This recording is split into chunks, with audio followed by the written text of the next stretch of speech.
In today's video, I'm going to teach you how to change your Microsoft Outlook password. Whether you're doing this for security reasons or just refreshing your credentials, it's a simple process that doesn't take much time. Let's walk through each step together to ensure you're confident and comfortable with the process. To get started, you'll want to navigate to Account, Microsoft.com/security. This is the gateway to managing all your security settings, including passwords for Microsoft accounts. Once there, sign in using your current Microsoft credentials. Remember, this should be the account associated with your Outlook email. After successfully logging in, look towards the top right of the screen and locate the option that says Change Password. This is what you'll click to start the process of updating your password. It's positioned conveniently to make these adjustments straightforward. But if you have trouble finding it, take a moment to hover around the upper portions of the interface. When you click on Change Password, you'll be prompted to verify your credentials. First, type in your current password.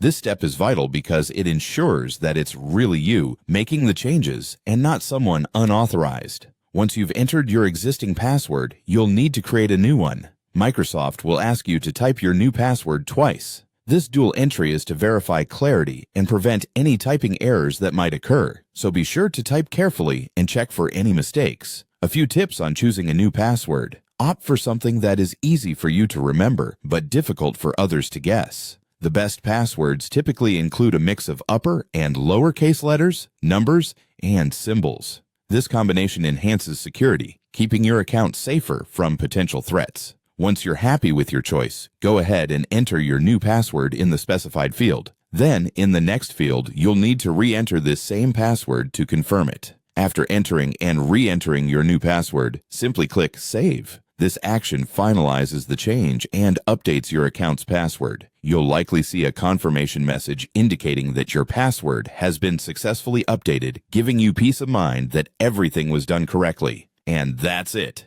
You've successfully changed your Microsoft Outlook password. Remember to keep your new password safe and consider storing it in a password manager if you have trouble remembering it. If you encounter any issues or require further assistance, Microsoft's support resources are a helpful place to turn. Thank you for joining me today, and be sure to stay tuned for more tech tips like this one.